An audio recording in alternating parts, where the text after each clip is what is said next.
Hey everyone, it's Simon Sparled. Welcome back to some more custom magic. This time around, it's not MSCM, it's Revolution Custom Standard, and we're here in the finals of our sister format here to MSCM. We've got Splitmoon and we've got the Anarchist here facing off. So heads up, fair warning, I haven't followed Rev as much as I should have this month. I did a little video at the beginning of the month, and I definitely wanted to cover either at least the finals or one more match, but I'll do my best to give these decks justice.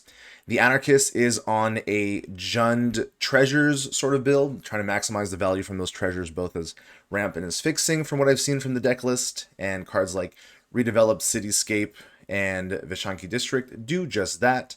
Meanwhile, Splitmoon is what might appear to be a mono black deck, but is actually a black/colorless deck. Essentially, colorless is kind of like your second color here on cards like Tithe to the Machine. As you can see with Splitmoon, we're running off some really early discard, and speaking with the Anarchist earlier on the Discord, they mentioned being worried about having their hand torn to shreds. So cards like Phoenix's Touch definitely start that off early. Cards like Tithe to the Machine are going to make sure that your opponent has to keep discarding or sacrificing things.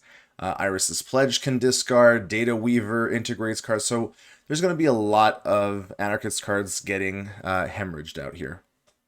So it all depends on how the rest of the deck performs. So we've got the Redeveloped Cityscape going off first, finding some of our basics. These are absolutely gorgeous basics from Cliques. I love the full art, especially on the mountain. I think they were just really pretty. And we have a Fungal Mire here, reprinted from MSCM, so it's nice to see that we're not the only format who has access to it.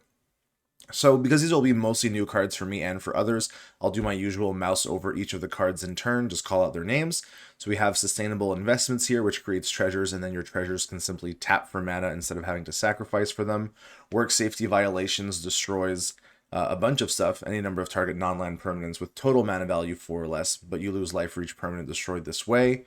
We've got cards like Field Test, big mana, you can put it in, make your opponent discard a bunch of cards, you can draw cards, you can get a big XX, or you can give a creature -X/-X. Dante's Inferno deals a good amount of damage and creates excess tapped treasure, and then you can exile it from the graveyard to deal a lot of damage, but you have to use mana from artifact sources. So this is, one of the ways that we can leverage these lovely gold bar treasures to finish off our opponent. And then cards like Grassroots Campaigners is one of the two very cheap ways of getting out one of the pledge tokens, and I believe we're going for the Vishanki Incorporated Pledge, which simply makes more treasures. Back over on Splitmoon sides, we've got our swamps, we've got cards like Steadfast Gatekeepers, which tap for colorless and can even tap for double colorless if you spend a bit of mana. Cards like Glauna here, kind of like a sticky sorcery speed murder of a sort. You might notice that there's only got -1 and -2 loyalty abilities, but whenever you indulge, which is if you've gained 3 or more life and or drew 2 or more cards this turn, you'll be putting loyalty counters on it. So a lot of little bodies that can be created off of it, and the -2 is just really solid. I mouse over some of these before. Tithe to the Machine is a recurring sort of like Torment card. Your opponent has to discard cards or sack non-land, non-token permanents. And if that card or permanent shared a card type with a card that was already integrated onto Tithe to the Machines, they then lose 3 life. And then you'll integrate that card. So little by little, your opponent is going to get whittled down to nothing. It does require colorless to play, but that's where cards like Steadfast Gatekeepers comes in. Other cards like Data Weaver function as a 3-mana 2/3 that also essentially draws 2 because you integrate the top 2 cards of target opponent's library. You can opt, I believe, to put them on different permanents. It doesn't have to be Data Weaver because Data Weaver says you can just play cards that are integrated onto permanents you control, and you can spend mana of any type to cast them. So you can integrate them onto something like a Tithe to the Machine, and then, well, from there, Tithe to the Machine is probably going to be triggering the lose 3 life mode every single time. All right, I think that should about cover most of the cards. I had moused over Iris Pledge before. There is a way to pay for the white. Their Splitmoon is running a white source in the deck, even though the deck's pretty much black colorless. It's really just splashing the white for this, and I believe there's a card in the sideboard. So there's Tithe to the Machine coming down. We're going to see it resolve, and it is beginning of end step, so it's going to happen right away. So you can't sacrifice non-token permanents, so you can't exactly get rid of treasures, but I'm guessing this is going to be... Okay, looks like a Dante's Inferno. Here on the end steps, and deal 4 damage to Glauna. That should be, since it has 1 loyalty, that should be 3 excess damage. So that should be 3 tapped treasure tokens. So you can't cash those out to Tithe of the Machine, unfortunately, but, you know, it is a thing. So we're giving over grassroots campaigners here. That's okay. We have a lot of mana to play with here. 1, 2, 3, 4, 5, 7. And these treasures tap for mana. Don't even have to fully spend them as long as sustainable investments is on the field. Looking at the hands right now, I'm not sure Splitmoon's got a main deck way of dealing with enchantments like sustainable investments. I'm going to give a quick check to the deck real quick while I'm there. There's creature planeswalker removal, aplenty, and there's all these hand attacks. I'm not sure that main board we have a way of dealing with enchantments. There are some in the sideboard in cards like Gentle Grasp, Crown Guard Band. So for now, we're just making, a ton of mana. Work Safety Violation destroys, non-land permanents with total value 4 or less. And the important thing is that these tokens have mana value 0. So you can just loop them into Work Safety Violation. Yeah, that's, a 3 life hit, but more than happy to pay 3 life to take all these tokens out. So love the flavor text on this one. Quite funny. And big shout out, a lot of work went into Cleeks. I love the watermarks. I love the different feels for the shards. They feel super different to anything that we've had in Magic before. Yeah, there's a little bit of what you could say like Capenna-ish, but not really. If you really look at the sets, it's not the same. So big fan of it. So Grassroots Campaigner is back. It's a landfall 2/2. Whenever land you control enters, you get to make a pledge. There's the Vishanki incorporated pledge here. Pledging to make a lot of treasure. So, yeah, most of the stuff is already on the field. I mean, yeah, we want to hold on to this field test because, discard X cards is quite big here with all these treasures. You can essentially just absolutely shred your opponent's hand here. Can we get up to, let's see, 1, 2, 3... depending on what we draw, right? This could be 4, 5, 6, 7, 8. We could have X equals 3. So, your opponent discards 3 cards and then you draw 3 cards is a big swing. Not surprising that field test is in both decks, honestly. So here comes Glauna, gonna -2. Destroys a creature, planeswalker's controller loses 2 life. So Anarchist is slowly getting whittled down. We're at 12, but still plenty of gas in the tank here. We spend at least 3 mana, which means that Steadfast Gatekeepers can become a creature, so we can swing in for 2 here. And because it has Vigilance, we can then tap it for colorless, and a black. Data Weaver comes out and is going to integrate the top 2 cards of Anarchist Library. Pulls a Braze, and pulls a... I don't see where they went, but...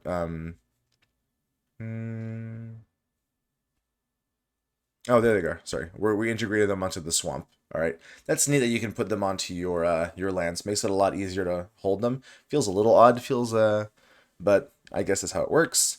So we've got Braze that's been taken and Quindril Accords, which will enter, make a pledge, any pledge that you want. But you can also simply use Quindril's pledge, which is creates a 5/5 robot named Century of the New World. That's all colors. Then you look at the top 5 cards of your library. 1 goes to your hand. The rest goes to your graveyard. So it does a lot. And the fact that we can spend mana of any color to do it means that, we've already got 3, 4, 5. So that could be a Quindril Accords next turn. Not a horrible card to hit. All right, so I'm going to guess this is the big field test that we were thinking of. X is going to be 3, I imagine. So we're actually going to go for the -3/-3 mode here and take out Data Weaver. And we're going to draw 3 cards and lose 3 life, rather than going after the opponent's cards in hand. Interesting. I mean, I guess the opponent's already got to have Quindril and can dig, but yeah, if we were low on things to do, I understand why we would want to mana up a little bit in this sense. We definitely have stuff in hand now that we can use Redevelop Cityscape for, so anytime that we need it, we can get rid of, let's say, Flourishing Crevice, and then flip that into a basic here, and then another basic into the hand. So if that ends up being necessary. Okay, drew into a Soul Guide Lantern. Exiles cards from graveyards. But right now, you've got the 5 mana, and as soon as you've spent, if ever you spend 3, you can always get another 2 colorless here. That's not nothing. Okay. Glauna's got a -1, giving us our little 2/1 imp that can't block. Honestly, just being able to activate this once, twice, even 3 times here is pretty big. I mean, these are 2/1 flyers. They can't block, sure, but like they do a lot. All right, Tithe to the Machine. Oh, and of course, I was still stuck on Quindril Accords, but the Data Weaver got absolutely punted, and that's the one that was letting us play them. So these cards are just kind of like being held for now. So yeah, Tithe to the Machine makes sense. Whittle away your opponent's cards a little more. I mean, we know that there's a work safety violations in hand again. Problem is, it's, every card that we're hitting is costing us life. At one point, we're going to go down pretty low. Iris Pledge is neat because it does let us cast copies of cards you don't own in exile with mana value 3 or less, so that is a way for us to get at least Braze over on Splitmoon's turn. So let's see what happens here. So it's going to be the Quindril Accords.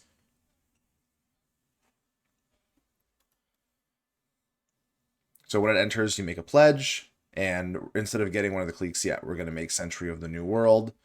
Just a big 5/5 is really not that bad.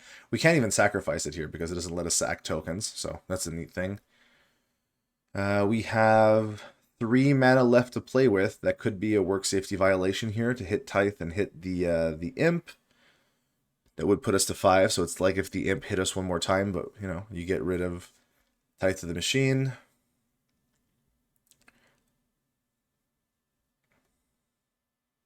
All right.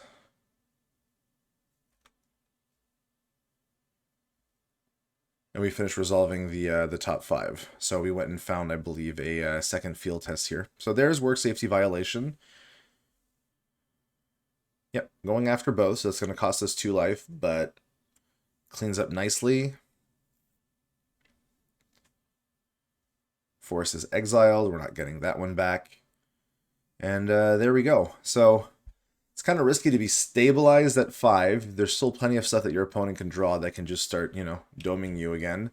There's more Glaunas. There's some pretty solid cards such as Xiv that can start dealing damage. If we find a Data Weaver, we can start casting the Quindril Accords. Pretty big stuff. Seeing the Nyx frame applied to a lot of these cards. It's actually quite pretty, I find, on this legendary enchantment. The choice to use the white, blue, black, red, and green color pips here on it. I actually quite like this one here. Alright, so Split drew into Glauna. Glauna, again, can make more bodies. Glauna can also destroy Sentry of the New World. I mean, what is it? 1, 2, 3, 4, 5, 6, 7, 8. Are we at 8? We are at 8, so technically, every turn as a sorcery, we can fire off Quindril Accords and get a 5/5 robot and dig for a card. That is a possibility here. Field test, though, is going to be good here. Just the fact that now that we're at 8, no, we're still on 3 and 3, but again, that's fine because 3 is a XX menace or -X. Doesn't hit the creature though, but yeah. All right, that's 2 damage from here, 2 damage from Steadfast. I mean, as long as you can keep casting stuff, this thing's going to keep hitting you pretty hard. Soul Guide Lantern coming out. We're going to exile a card from a graveyard, and we're going to get rid of Safety Violation. Okay. Interesting. I'm surprised we didn't go for Dante's Inferno?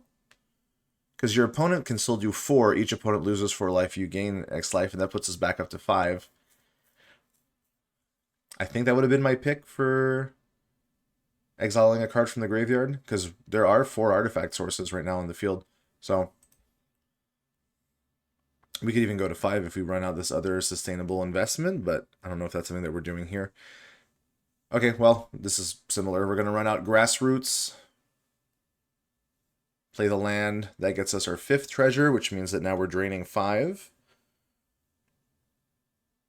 Okay, we're going to go with Quindrel, so 5/5 and dig for a card. Yep, that makes sense as well. 4 and 5 is fine.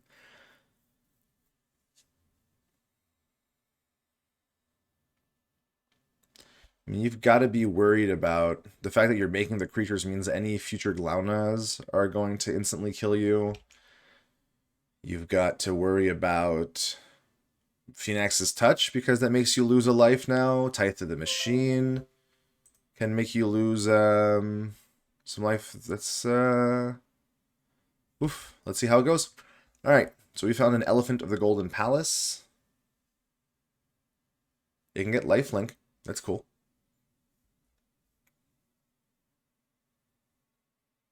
Alrighty, so that's what we dug for. We paid 4, 5, 6, 7. Yeah. So it looks like we went with lifelink haste. Okay, well in this case, there's the life we were thinking of. Well, not that a certain sideways actually makes it hard to resolve. I'm just going to check here. Lifelink, haste, hexproof, trample, death touch. So for each color, you kind of get like a pair of cards, a pair of keywords, pardon. So, we're just going to gain 7 here. Yeah, the fact that we have hexproof is really good. Trample is obviously fantastic. Yeah, this is pretty rough. And we do have 2 blockers. Dissect Intel, fantastic art here. Pretty decent hand attack. Someone can remind me if I'm wrong. I do believe Revolution as one of their criteria is no 1 mana hand attack that can hit anything. So I think it starts at 2 where the cards do that. And I think it's the same with like mana dorks. They don't want 1 mana ramp like that. So, all right. So won't lie, looking kind of grim right here. Iris Pledge has access to what? Braze. Steadfast requires you to spend the 3 mana. This, like, obviously will hit something like Field Test, I would imagine.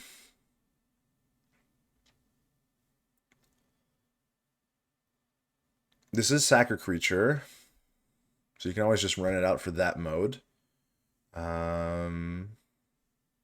Okay, so we're going for the hand attack here. I mean, Splitmoon's still at 19, so...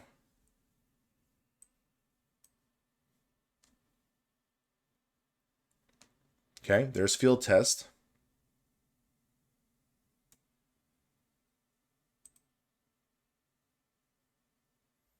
Putting it on that swamp. That swamp is feeling very integrated right now, I'm not gonna lie. Alright, Iris Pledge. So your opponent has to sacrifice a creature, and then when they do, you get to pay 4 and choose any number. So Grasslands Campaigner gets knocked out. We're paying black and colorless, it looks like. So it's a discard a card and copy of a card you don't own in exile without paying its card. So discard free cast. The only, I guess, target you can really play out here is Braze. So I guess somebody Braze on the Sentry. Oh, hold up. Can this just cast... Ah, it's just any card. Sorry, it's not integrated. It's just a copy of any card you don't own in exile with mana value 3 or less without paying its mana cost. Okay. Neat. So yes, it's just that is the reason for putting work safety violation in exile then. Okay, I understand why we did that. So that's going to hit 4 and then 5. And then we have here, that's also an enchantment. So we're just going to count how many targets have been chosen. I believe it was 1 here. That was the token. So 2, 3, 4, 5, 6, 7. Yep.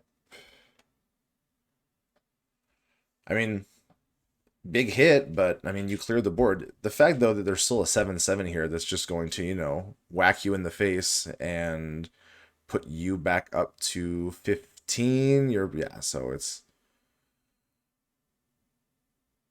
Yeah, I mean, life totals have really switched, but like that's such a clean sweep, and yeah, I hadn't realized that that card was just any card you don't own in exile. So correct, that's there is a reason for putting your opponent's work safety violation out there, and if you were planning on doing that anyway, it's okay to leave the Dante's thing staying on. So here's a gubernatorial fundraiser. Just gonna call him Gubs. Gubs creates a tapped treasure token. It's not a trapped treasure token. And then you get to make a pledge, which is really cool because you can immediately use Quindril Accord. So there's the Sentry of the New World back. They haven't done much this game except looking pretty and looking kind of menacing. They haven't had a chance to like swing in or do anything, but I'm sure their time will come. Might not be this match considering, got a feeling depending on what we're drawing here on Splitmoon, this might be a concession moving on to a game 2. But we are going to go digging for a card. There is a field test. I mean, you never know. But the fact that this doesn't gain you any life means you take a hit from pretty much anything left here, and it's going to be a rough one. So it looks like we picked up redeveloped Cityscape. Yeah. Sounds good. What was the rest? Lands. Okay, it was just a bunch of lands and a Quindril Accords, and we've already got one on the field. So, Iris Pledge. I think that work safety should be in the graveyard, though. Right? Or is this a different one that was exiled? I unfortunately didn't follow, so we're going to rely on our players to call it out. It might be a little hard for me to scroll back up to find it. If only we didn't have goobers. Yeah, goobers right here. Hello.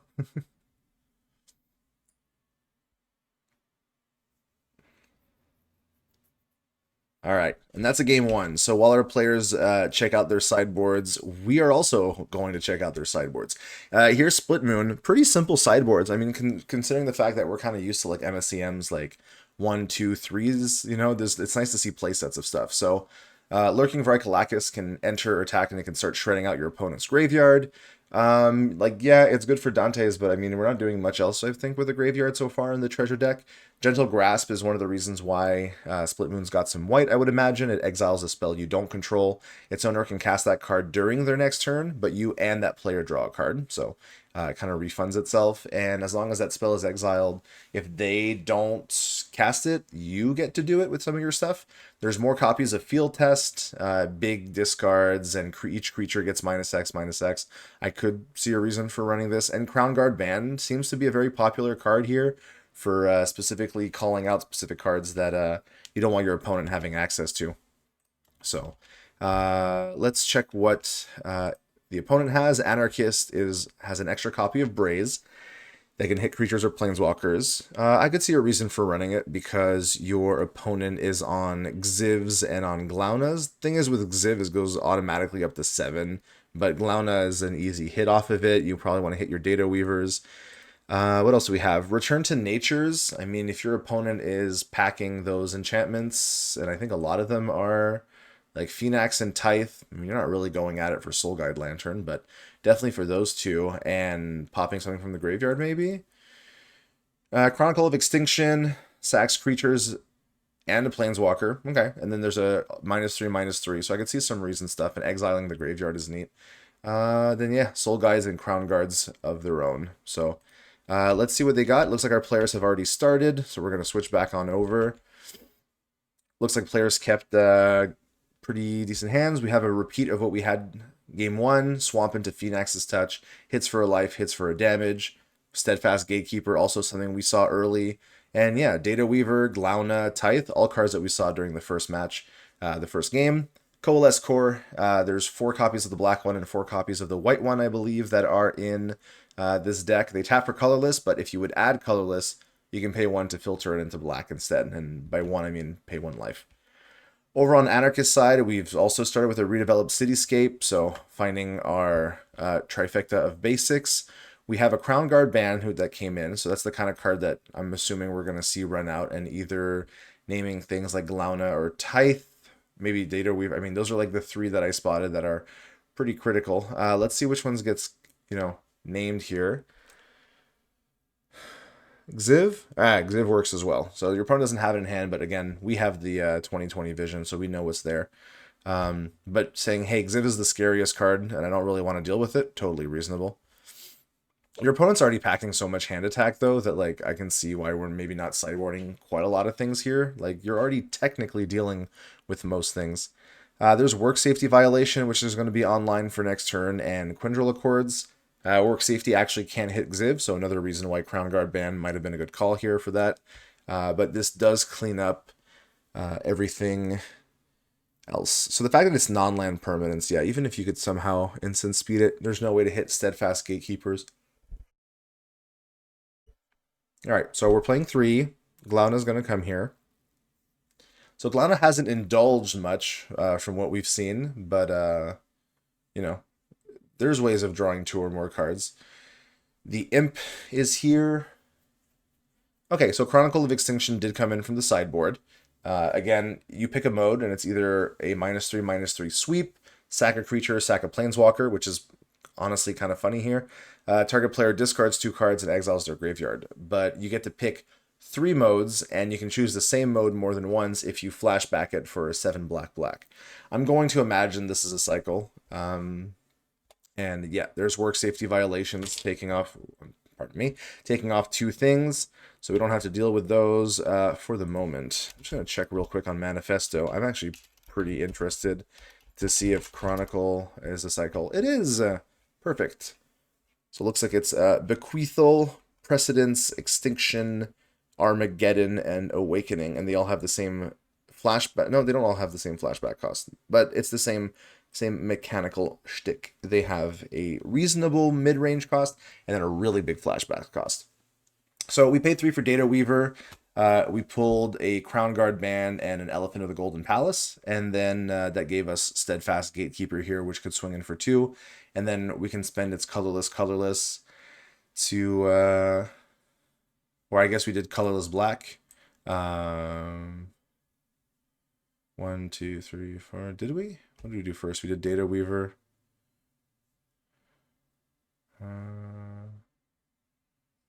To dissect. Okay.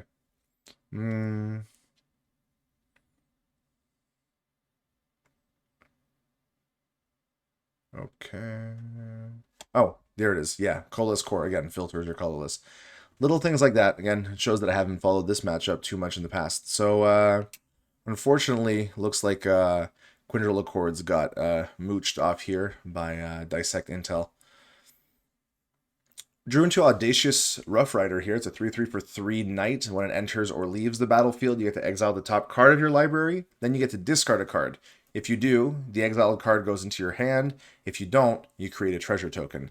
What's actually kind of risky is if you leave the card in exile, your opponent can get it off of some of their stuff from what it looks like. So something to keep in mind.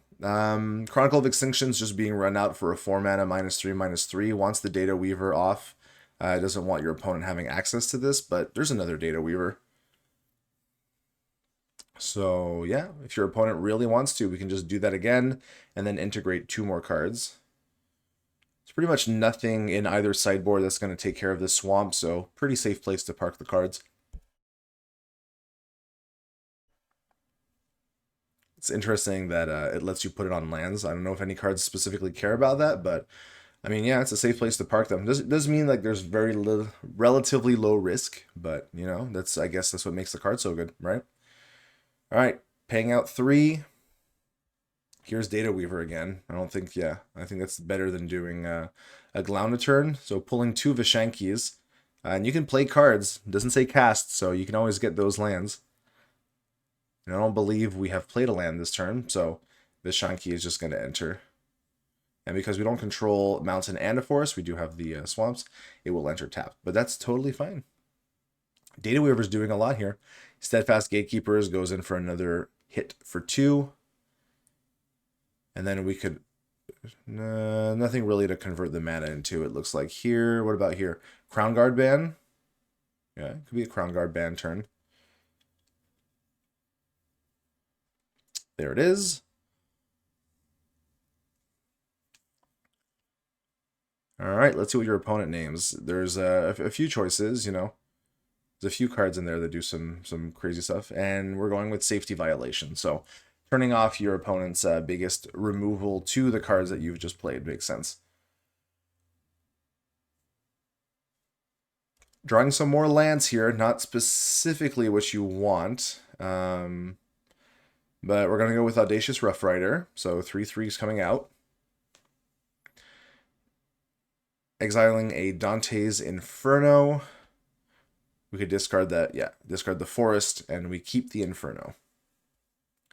Which is, as we saw in the first game, 4 damage to any target, and then you create excess treasures. In this case, if we're pointing at a Data Weaver, we're not making too much excess, but we don't have our, what's that card? Sustainable investments right now, so it is what it is. We're playing out this Vishanki here thanks to Data Weaver. Not even limited to just one. You just straight up, you can play them.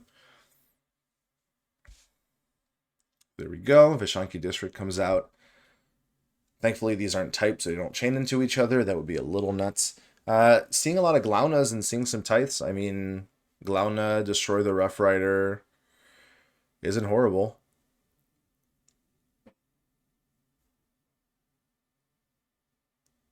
Well, I mean, there's Tithe of the Machine, right? Like, you have the mana here. There's a lot you can do. You know your opponent's not going to safety violation, so maybe you want an early Tithe to just start, you know, dealing with either, you know, your opponent's got an Inferno in the hand, right? And so let's see. We're going to see Glauna or we're going to see a Tithe.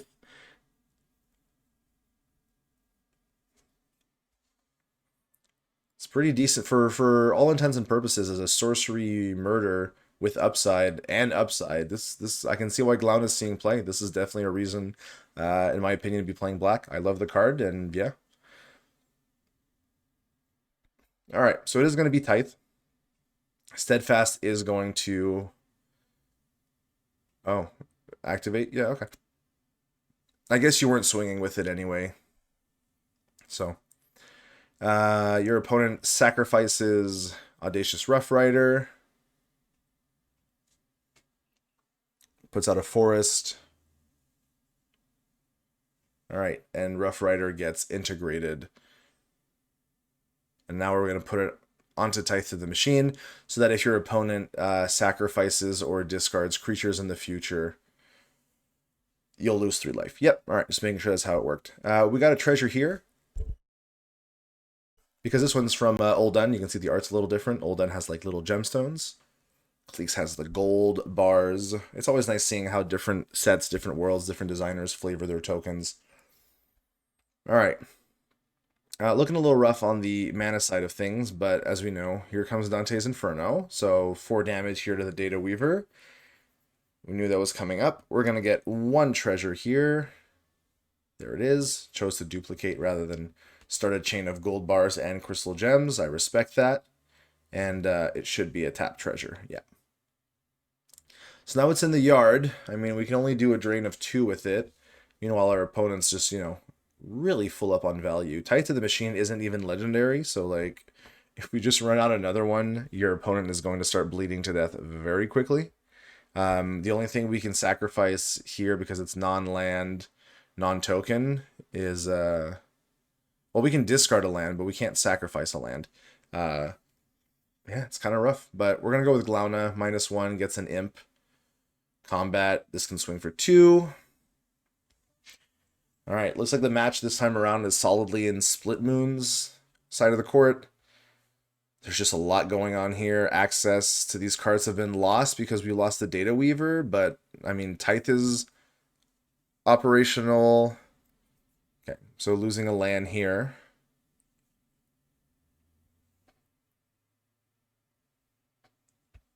Well, there are sustainable investments, which is neat. It's going to give us another treasure. We're going to go up to 3. They can tap for mana, which means we can go a Dante's Inferno for 3.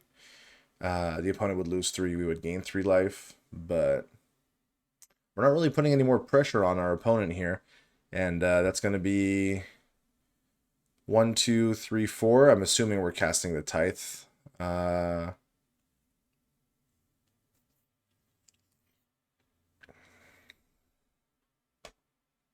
Tithe number 2 seems like a pretty decent play here.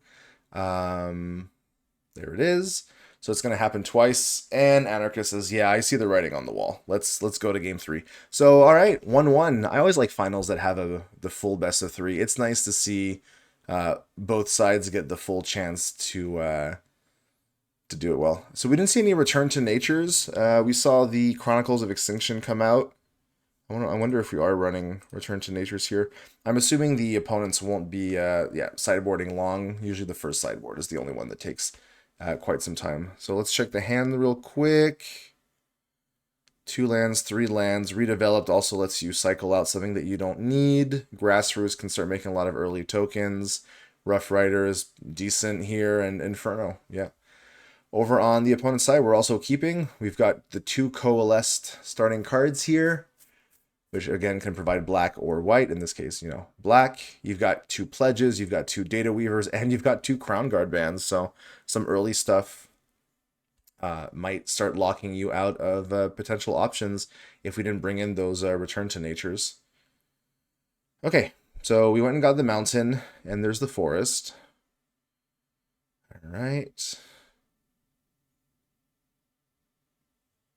Picking up a Chronicle of Extinction, playing out our forest, and we're going to run out a Grassroots Campaigner here. I would imagine that means that our opponent might be willing to just throw out a turn 2 Iris Pledge to get rid of the Grassroots before it makes any treasures, but it could also be an early ground card ban. Okay, it is the pledge. So sacrifice, but no extra mana to pay for the bonus modes here. Drew into an Audacious Rough Rider. There's a lot of Rough Riders, so I think it's going to go something along the line of Rough Rider. It could be Pledge, Rough Rider. It's going to be. Let's see what happens. It'll be quite interesting. There's the 4th one. All right, I'm actually having a lot of fun here watching these Rough Riders just materialize. But opted to not discard a card to get it. Instead, we're just going to create a treasure token. And I didn't comment on Wander, but Wander is 4 red. You can cast it from the battlefield for its Wander cost, which will trigger its abilities. Quite neat. Quite a neat card. I use an unkeyworded version of something like that on one of the legendary cards from Till Midnight, and really honestly, shout out to Dodger for cast from the battlefield. Kind of a neat thing. All right, there's Iris Pledge number 2. And are we going to see... Ooh, Sustainable Investments, though, is not horrible, but you'd have to discard a card. All right. We pitched the Chronicle of Extinction, and we're going to keep Sustainable. Yeah, I understand. We're paying black, so each player has to discard a card. No? Or was that colorless? Oh, that was the colorless. So, yeah, we're just casting a copy of a card you don't own in exile. So, your opponent's getting Audacious Rough Rider. That's pretty solid. Honestly, 1 black colorless for a sacrifice a creature and I get a copy of it is woof. And the fact that it itself is such a good creature, you're going to exile top card of your library. You could bin one of your Crown Guard bands if you feel you have to just load up on a 3rd Data Weaver. But yeah, I understand saying, no, I'm okay. I like what I have here, and I just want the treasure. And these ones aren't tapped, so... Okay, drawing into a Vishanki District here. It's a shame we haven't been able to stick the Rough Riders, but we knew our opponent had, we knew Splitmoon was running Iris Pledges here.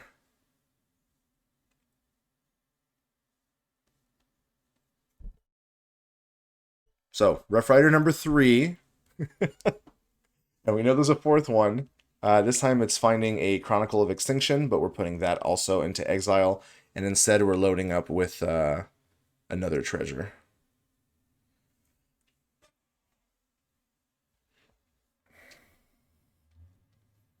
All right.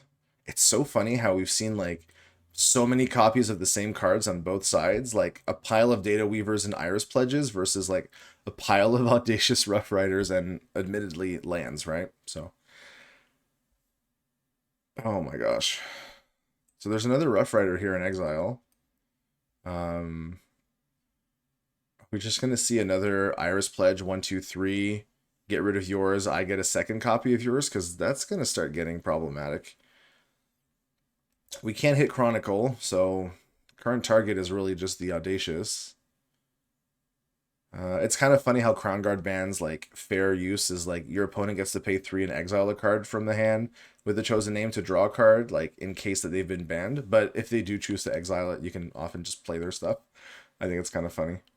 All right, sending in the Audacious Rough Rider. They're willing to do the trade here.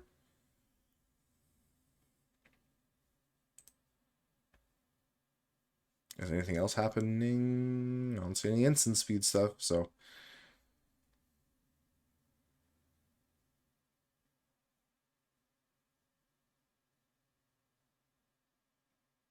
It's AppNap, right, here? So active player goes on the stack, non-active player goes on the stack, right?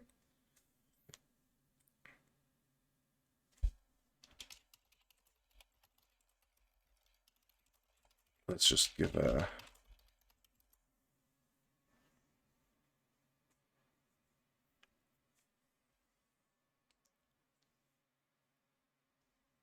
It's an interesting abbreviation, AppNap, honestly. All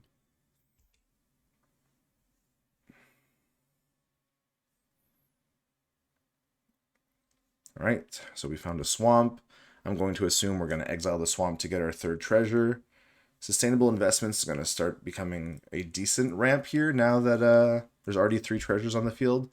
But oh boy, there's Xiv. I assume you're keeping Xiv. Xiv is just a house. It is so hard to deal with Xiv. There's nothing in the hand here that does it.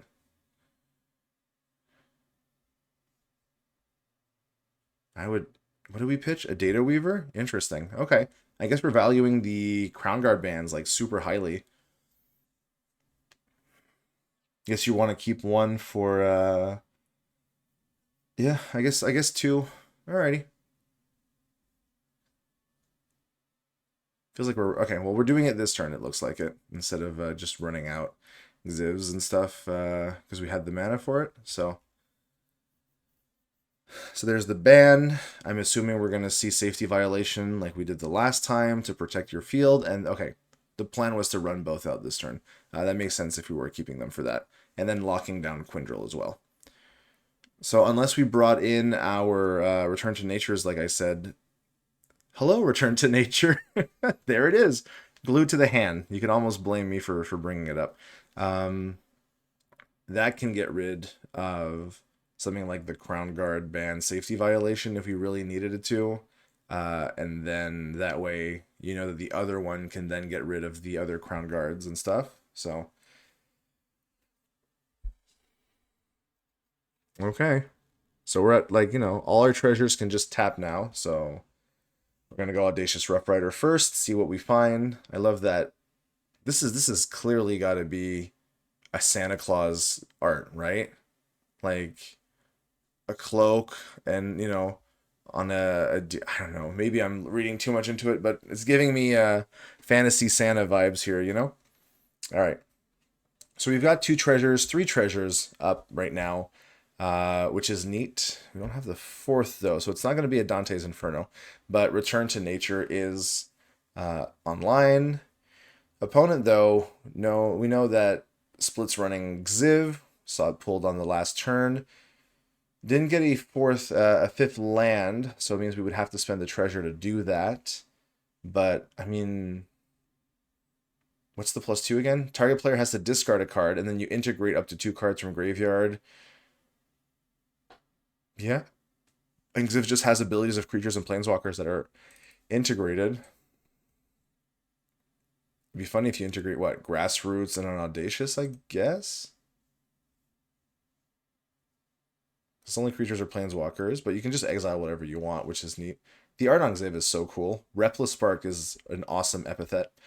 Looks like we're going for the Dissect here. We're going to get rid of 1 card. I would assume in response you want to fire off your Return to Nature. That would be my guess.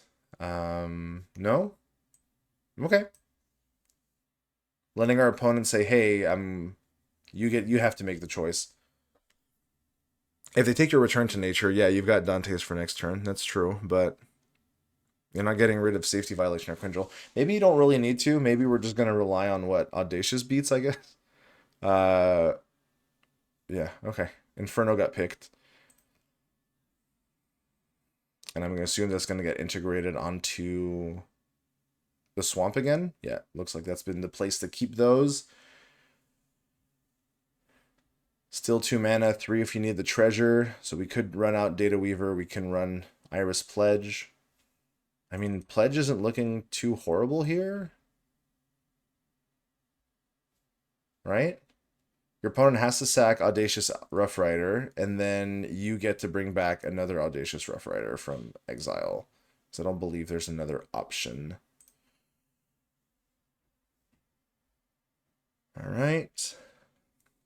We're going to resolve Audacious Outrider here.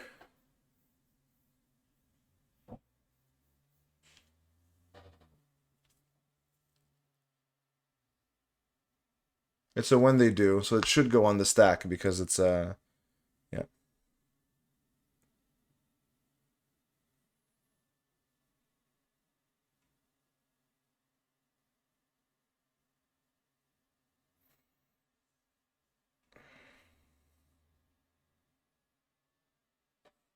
That's not an easy thing to check. I believe that's how it works, but Split's not sure.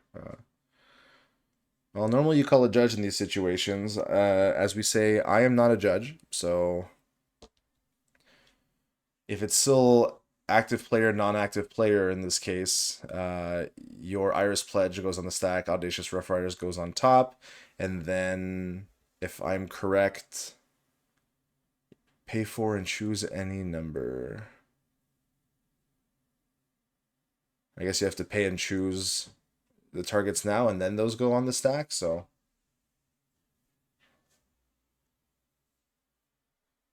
Oh, it looks like someone's W key is broken. I didn't realize that we're doing double Vs. Interesting, you know.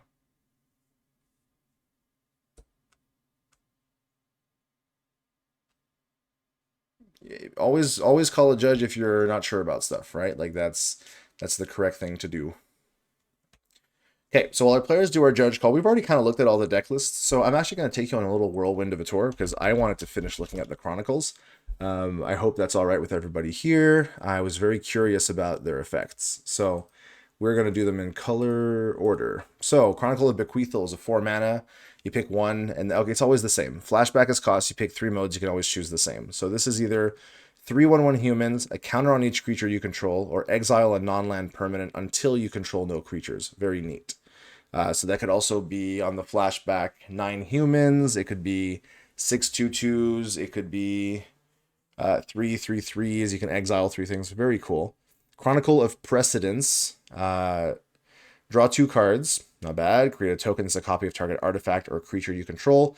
And then target player mills 7 cards. I'll just occasionally tab back to make sure that nothing bad has happened. So flashback 6 blue. That could just be draw 6, create 3 copies, 21 mil. That's very interesting.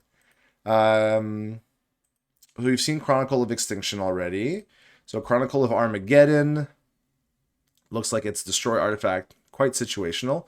The 3 damage to any target is the least situational of the 3. I mean, this just could be 9 damage to the face if you find 9 mana. And then discard 1 or more cards. Draw that many cards plus 1. I'm going to assume, like most people, would use just the burn mode and throw things at the face. And then Chronicle of Awakening. Can I get this a little bigger for all of you? Here you go. We don't need the filters bar, actually, so we can just do that. Draw a card, put a permanent card from your hand onto the battlefield. Okay, I mean, that seems pretty good. Gain a life for each permanent you control or destroy a non-creature permanent. Nice. All right, looks like they are still with the judges. So, yeah, I mean, 9 mana, draw, put a permanent, draw, put a permanent, draw, put a permanent seems kind of nice. I mean, if you draw into other Chronicles, you're probably a little sad, but it is what it is. So, all right, let's see what's going on over in the judge call. I'm assuming it's going to be what I imagine. I do believe they go on the stack because it's a when they do, it's a recursive trigger. It's unfortunate sometimes we have a lot of judges, and judges have You know, have to learn how to handle new cards because, you know, there are a lot of custom stuff and there's a lot of things to learn, and they kind of just do it voluntarily. So it's whoever's on the server that is a judge and is able to take those calls, does it. Otherwise, you know, you just kind of have to, you know, you gotta wait. It can happen. We ask that like we wait a few minutes before, you know, moving on unless you're sure about something. And even though I'm pretty sure because I am not a judge, I'm not willing to make that call here. Hence the I am not a judge comment. IANAJ. Are there any judges around on another server? Pip might be online, but she's probably busy if she's not answering now.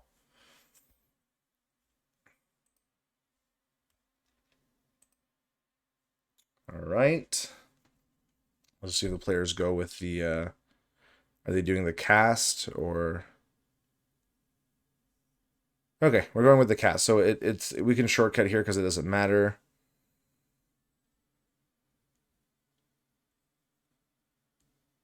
Alrighty. All right, we're resuming play. It's fine. Obviously, we prefer if people can wait, but it makes sense that, you know, you don't wait the entire day for a judge call. Players have a limited amount of time sometimes in a day to play these matches, and we would find it pretty sad if, you know, things just wrapped up because... Right, so we're cloning out the Audacious Rough Rider, and I realized my mistake. I was saying, hey, how come there's still one in the exile? It's always been the same. It's not that you cast it, it's you cast a copy of it. So these are all essentially tokens, right? Things to remember. I'm just used to people writing token on cards, but okay, so there's Quindril Accords. I guess you have to return to nature that first one. First Crown Guard ban if you actually want to play it out, though I don't see why you wouldn't. Once it's on the field, it's very hard for your opponent to deal with enchantments, unless of course they're grabbing your own stuff. Oh, are we just going? Is this going to be a Dante's or a Chronicle? Okay, this is Chronicle. Big mana, right? Okay, so this looks like it's going to be...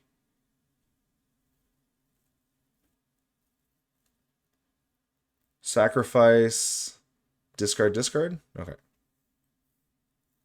Yeah, I mean, it's a shame here that there's not one of the third modes that you kind of want, right? Darn.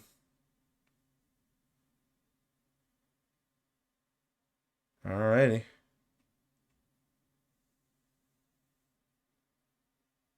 So discards 2 cards, then exiles their graveyard. Phew. That's actually a really big hit here. The fact that you know took out your opponent's whole hand. I'll keep this graveyard open. I wasn't realizing that we just had, you know, between this and Dante's, there was really a reason to keep an eye on it. But are we down to just... Okay, now we're down to just things that don't matter. Woo, drew into Exiv. That's a good card to just pick up off the top here. Yeah.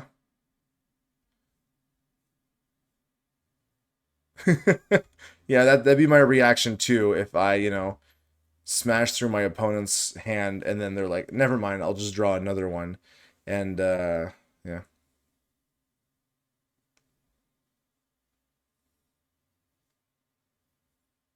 All right. So pitch the Quindril Accords because we can't currently cast it, and if we pitch Return to Nature, this just gets stuck in our hand. So I agree, you probably want to keep the play that actually does something. So it is a brutal top deck. So it's going to grab a copy of Audacious and Grassroots. So it now has both abilities. When lands enter, you'll make a pledge, and then when it enters or leaves the battlefield, you exile the top card of your library, and then you do a bunch of stuff. It also has Wander now, right? So you can pay 4 red red and you can flicker it. That's interesting. All right, we picked up Vishanki District, which is obviously not what we want. The fact that we left it in our hand is relevant because this Phoenix's Touch would have hit our Return to Nature, and that would have been sad. Art on Phoenix's Touch is actually quite nice the more I look at it. I really like the grim silhouette here. All right. So there's Touch. That's going to be the Vishanki District discarded for sure. We lose a life. Both players at 19 now. Xiv can always turn into a 5/5 Vigilance Indestructible, so if you're not too worried. But, I mean, if your opponent plus twos, yeah, you just fire off the return, and I believe you go after the Quindril here. Cool. And then they're going to integrate 2 cards from graveyards. Doesn't have to be your opponent's, just you don't really have much left in here, and it can only get abilities from creatures and walkers. So the more Audaciouses are being taken out here. I mean, it can also be really relevant, right? Because it's all integrated. If you can somehow find another copy, your final copy of like Data Weaver, you can cast all of these. So. All right, here's an Iris Pledge. It doesn't have a target for the discard or the sacrifice. You are able to exile the opponent's graveyard if you really need to. Okay, well, we're drawing into Crown Guard bans here. Casting a copy of a card you don't own in exile. What do we have left here? We do have the Audacious that's going to be sticking around here, so Iris can at least make copies of that. I think that is still the only 3-mana target, so... Crown Guard ban, might as well run it out. Your opponent isn't really dealing with enchantments and artifacts on the board, so, you know, they're safer on the field, honestly, than in your hand with all the hand attack going on. And, yeah, we're going to lock down Tithe. Your opponent already has Xiv, so... The issue is your opponent can also just start going, okay, -4, integrate, -4, integrate, and then, you know, things start going bad for you. Honestly, at this point, things are looking a bit rough. Swamp is not the best draw, but like no one says no to shoring up the mana here. I don't think you just yeah, they have to sacrifice a creature anyway, I believe, for you to get the rest of the cards, so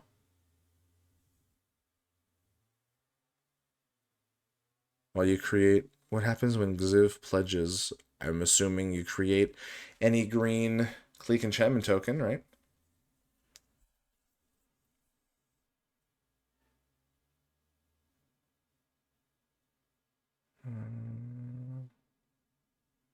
How does it just hold up? Is it...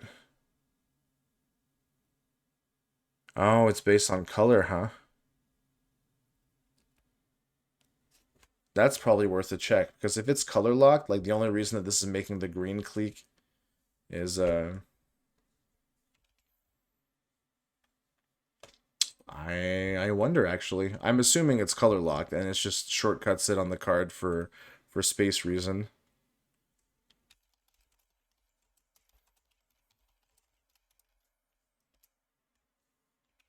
Like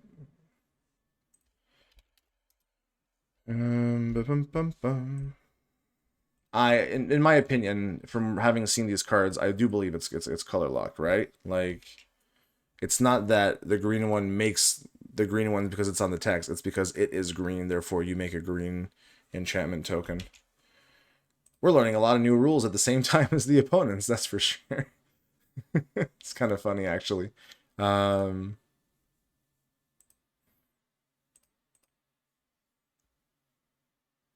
Okay, there we go. Create one of the clique tokens associated with one of the colors in this object's color identity as this spell or ability was put onto the stack.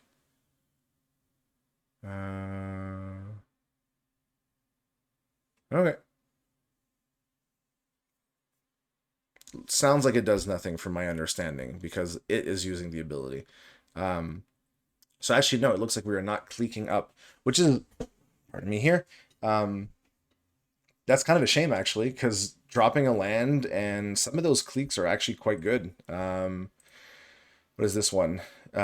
Taps and then puts counters. Then there's also the treasure. And then the last one, I believe, is... Sorry, it's been a while since I've looked at all the cliques. Penwrath as a creature gets +2/+2. I assume that would have been the... you would go for treasure if you were doing anything anyway. So here's Dante's Inferno. It can deal 4 damage to any target. That can be your opponent's face. And then you've got 6 mana to then float. So you've got like a 10 damage here, right? Because you've got the 4 here and the 6 here. You can do that at instant speed. So you can put your opponent to 7. And they fired off Dissect Intel, so it's nice that you kept it for here and made them, you know, eat a card. So 4 damage, and Dante's Inferno is now in our bin. I believe it's our first copy. Yep. Just going to hold that around here so we can keep an eye on it. Nice. Honestly, this is a great draw. I mean, if we find another one, that's just game, right? And I don't believe one has been exiled. Okay, so Dissect Intel unfortunately kind of fizzles out. It doesn't fizzle, like it resolves, just your opponent has nothing in hand, so it doesn't integrate anything. Iris Pledge has a lot of good modes, but they do have to sacrifice a creature, I believe, because it's a when they do. So if your opponent's not putting out creatures, that's kind of going to be stuck in your hand. You can still integrate cards from graveyards, so...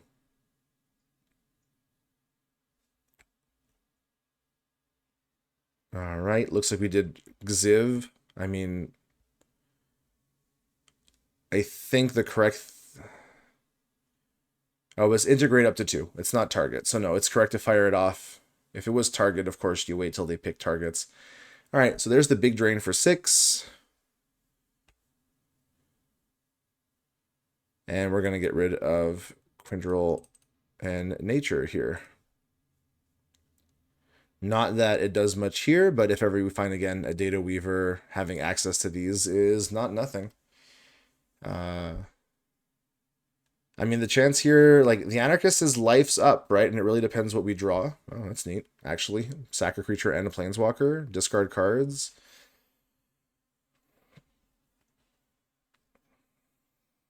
I'm assuming it's just going to be the front half here.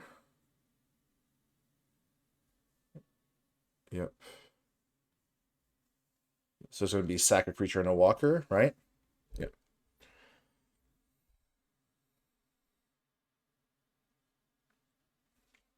That's big. And then, yeah, Audacious triggers. So it's going to be exile the top card of your library.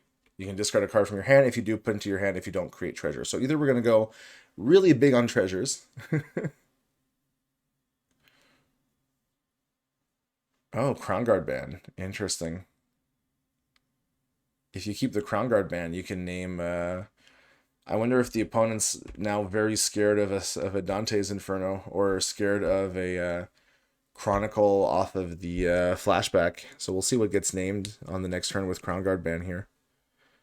We have 6 off, not enough to do a flashback right away with Chronicle of Extinction, but all right. Chronicle not having a kill mode, right? It's just either sweeps, destroys, or discards, right? Oh my gosh, it's another Xiv. These cards are just keep coming out. Deal with one and immediately the next one comes out. And then I guess you can just like integrate whatever you want. So there's Xiv. Yeah, if I was the Anarchist, I would also be feeling a little bit like, what the fuck, too. Like, so, okay. So this time it's Chronicle. So it's not in the graveyard. Your opponent could cash in their treasures for Crown Guard ban. And then name... If it's Dante's, like, I get it. But it could also be anything else here. We kind of hit this moment in the match, right, where things are grindy, right? Opponents are kind of like top decking piece after piece, and it's gonna really just it's gonna be relevant on what gets whacked here. Looks like did we integrate Xiv? Yeah, all right. And we're putting them on the swamp here. So if we find our datas, our final data weaver, we can actually get back this Xiv. I love it. Oh, there's actually a Dante's Inferno here, huh? So there's really only one left in the deck. But is your opponent gonna... Okay, no. We haven't seen any of the elephants, so your opponent's saying, no elephants, please. Yeah, that would be really gross. Hey, Fundraiser is not horrible. I mean, you're gonna get a tap treasure token, and then you're gonna pledge. So interesting. I wonder if this was which is this one? Create a 2/2 colorless minion with Decayed.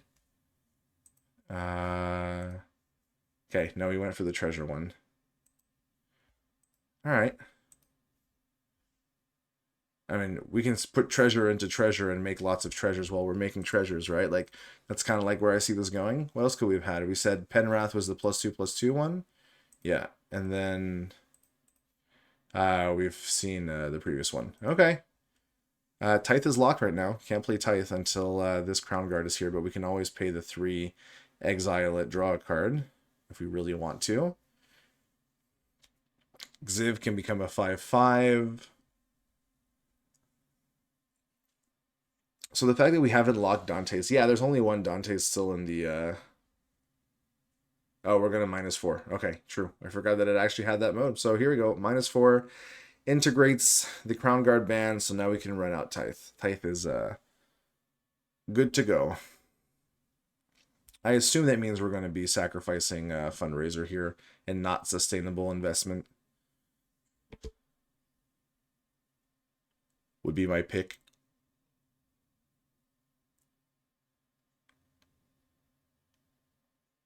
Unless we're saying, hey, we're ready to just cash. Okay, yeah.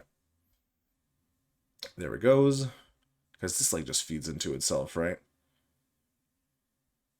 Hey, work safety violation. Unfortunately, that's Crown Guard banned. But we have a lot of mana. We can pay 3, we can exile it, and we can just cycle that card. As long as it's not a land. Well, it's a land. I would keep it in my hand personally because you don't want to sacrifice sustainable investments to Tithe. So I think you still want it to be in your hand. Is that going to make a difference? Probably not. Because if your opponent +2s, you have to discard a card, and then when you get to Tithe, it's going to hit sustainable investments, right? Yeah. Okay, well, there's like infinite treasure. So, you know, I think we're up to 12. Okay, double Tithe is going to start hurting real bad, though. Honestly, it's going to be kind of brutal here. Now that you have double Tithe, your opponent can't, like, you can just turn Xiv into the 5/5 mode now, right? Yeah. And now the 2 Tithes fire off. There's only 2 things you can do is discard a land and sacrifice sustainable. Which obviously sucks because suddenly these aren't permanent, but like you do have a burst of 12, right? So if you draw your last Dante's, and I really hope I'm not miscounting, there's 2 in exile. There is 1 here. Okay, there's Goober. I mean, is there a world in where you run out Goober, you go get the one where you pledge to make a 2/2 Decayed, and you just, the board is huge, their tokens. No? Okay. But it's if you already control a clique. You can't, once you've pledged, that's the one you're stuck with, unless it's destroyed. I keep forgetting that you can't switch allegiances, right, once you've pledged. So no, we're locked into, because if we already control a clique. So we're locked into that right now. Okay, we're going to block that first 5. We're going to stay at high life total here with Goobers. Which makes sense because, you know, Tytho's going to eat them anyway. So the interesting thing is, Tithe doesn't do anything right now, right? Target player discards or sacrifices, and it's only if the card they lose 3 life. So it's not like a if they can't. So while it's not great, I mean, we're being, you know, and I keep saying we, but the Anarchist is being slapped for 5 damage a turn, right? Phoenix is obviously only dings for the 1. There's no cards in hand. I'm guessing we're going to immediately sacrifice it to draw a card and lose a life. There's the 4th Data Weaver. That's a scary card to find. We have the mana to play it out, and then we get access to all the cards here. It's pretty good, because Tights right now aren't finding many targets. So much mana, nothing to do with it. Xiv is going to only take a few more turns. I don't even believe it's attacked this turn yet, so Anarchist is kind of like down to 9. And then Dante's could be a 4 and a 5, right? Jeez. All right. If you don't have the mana to do anything, I think you go to combat and you just take out your opponent, right? Okay, Data Weaver. There is a Lavatorn Fields, I guess, if you want to play it. Is there anything that costs 1?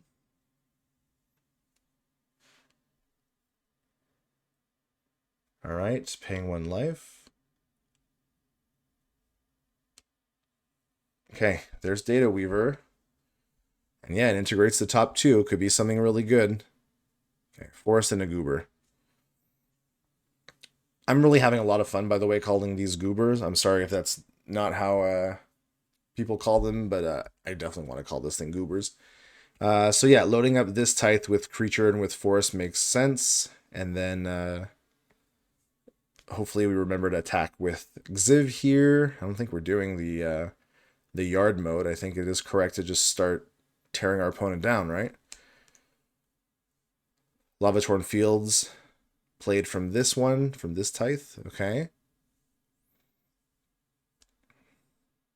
A lot of pieces here, so. All right. Xiv awakens, hits for 5. We're down to 9. Dante's a 4 and a 5 next turn. Well, it's sad to see like land after land after land, right? Because you just can't do anything with that, right? So there you go. You don't want it in your hand because Tithe will tear it, so I think your opponent just has it here, right? Data Weaver lets you use Dante's Inferno here for the 4 damage. Yeah, there's other stuff you could do, but I mean, like, that's the kill here, right? Dante's for 4, and then activate Xiv and swing for 5.